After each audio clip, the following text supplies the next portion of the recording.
Grazie per essere qui. Attraverso Enzo io ho, come dire, ascoltato in questi mesi le vostre parole, gli incontri che ci sono stati. Un mese fa, il mese di gennaio, Enzo mi chiamò allarmato per questo problema che non c'era stato il rinnovo nei libretti. Qui parlo ovviamente a un'assemblea di addetti ai lavori, quindi sappiamo esattamente di quali libretti stiamo parlando, e ovviamente per avere un libretto e avere l'autorizzazione alle categorie N01 e N04, quella di cui parliamo, ovviamente dobbiamo avere dei mezzi di trasporto che hanno determinate caratteristiche, quindi messi in sicurezza, cioè devono rispondere a delle caratteristiche. Quindi questo allarme arriva dall'amico Enzo, ma arriva da una categoria sindacale, quella CIA, quindi con realmente esercitando il suo ruolo. Mi viene trasmesso un'assemblea, un verbale di assemblea, un comunicato e anche quello che è stato fatto con l'incontro, quello che accennava prima,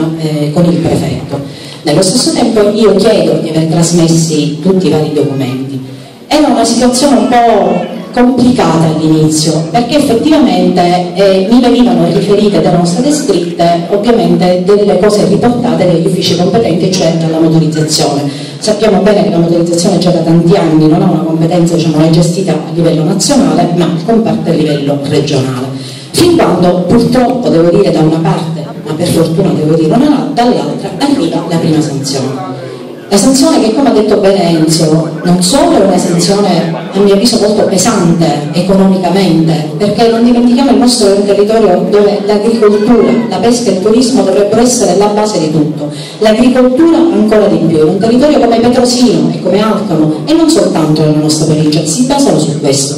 Quando un agricoltore, un'azienda agricola ovviamente di piccole dimensioni, riceve una sanzione di 4.000 euro,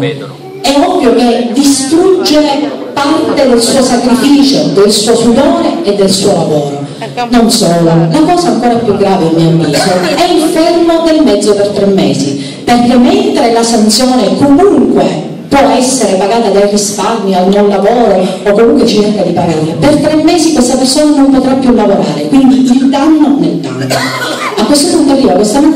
sanzione, io chiedo, perché io faccio parte della Commissione Trasporti, è bene sottolineare che il problema riguarda l'agricoltura, ma non è un problema che riguarda il Ministero dell'Agricoltura, bensì il Ministero dei Trasporti. L'avrei fatto comunque perché di fatto io non mi occupo solo di trasporti perché sono nella Commissione Trasporti, ma mi occupo di tutto quello che il territorio mi sollecita, a prescindere dalla mia diciamo, competenza e dalla mia appartenenza o facente parte di una commissione. Quindi mi rivolgo intanto all'inizio in maniera proprio informale agli uffici del Ministero,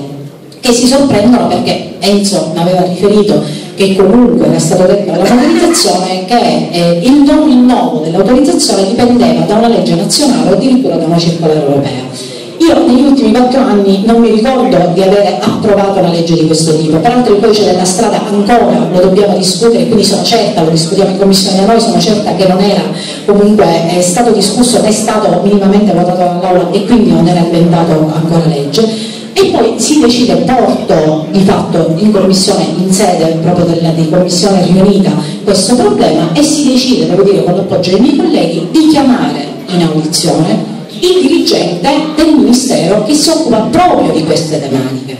Il dirigente è venuto 2 settimane fa, avrete visto sicuramente il comunicato, io ho mirato a pubblicare quello che di fatto diciamo, lui ha scritto. Bene, il problema non è di una legge nazionale, perché volendo ricordare per punti, voi sapete meglio di me, perché attenzione, io ho anche dovuto studiare, io non sono tuttologa, io questo lo sottolineo sempre, però amo confrontarmi con le persone che conoscono, ho incontrato diversi agricoltori che mi hanno spiegato qual era la problematica, perché voi sapete meglio di me che ci sono le imprese agricole che usano i carrelli e che comunque non hanno il problema del trasporto dei mezzi su camion. E quindi ho studiato a fondo, a parte la normativa, quello che era giustamente la problematica, e di fatto il dirigente del Vittore Finocchi, il dirigente del Ministero, viene in audizione, peraltro un'audizione pubblica perché abbiamo autorizzato, è stata autorizzata anche la diretta all'interno, questo succede che si fa abitualmente in alcune commissioni, e io ho reso pubblico il documento. Sostanzialmente cosa dice?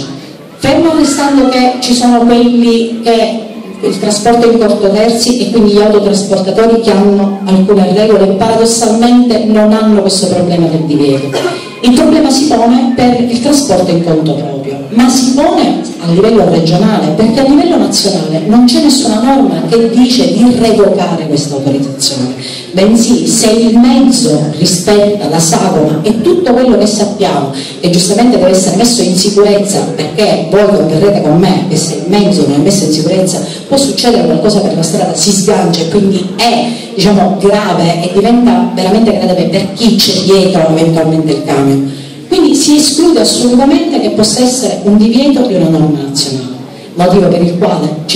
è stato spiegato ed è spiegato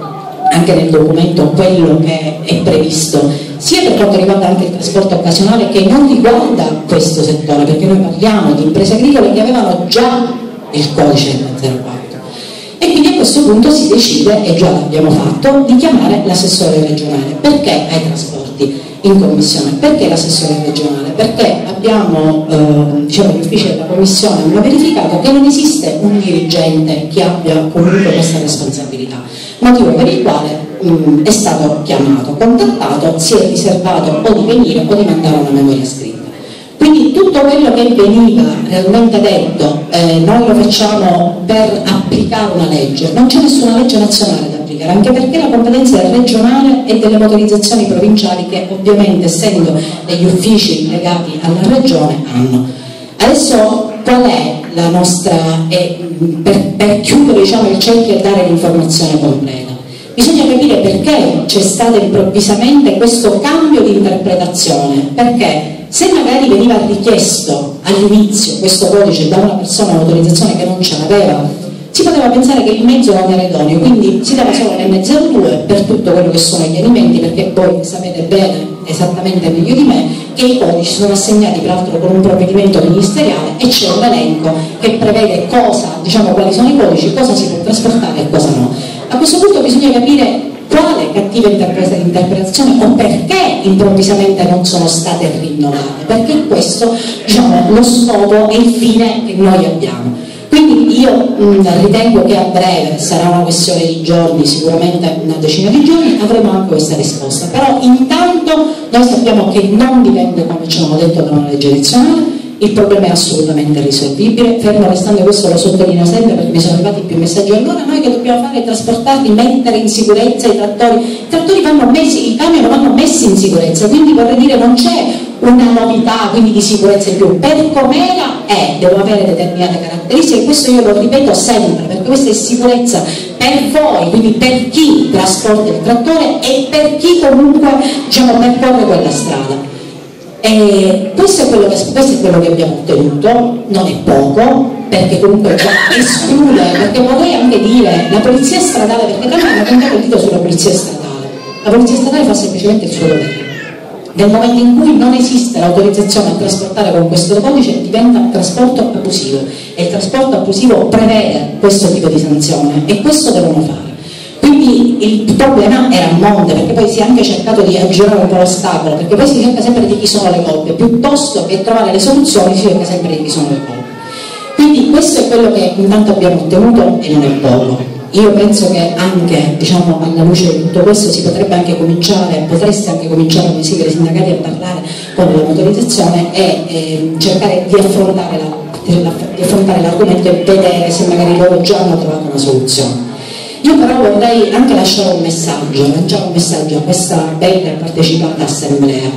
Questo è il modo che noi conosciamo di esercitare il ruolo politico, questo è servizio, questo è il nostro dovere,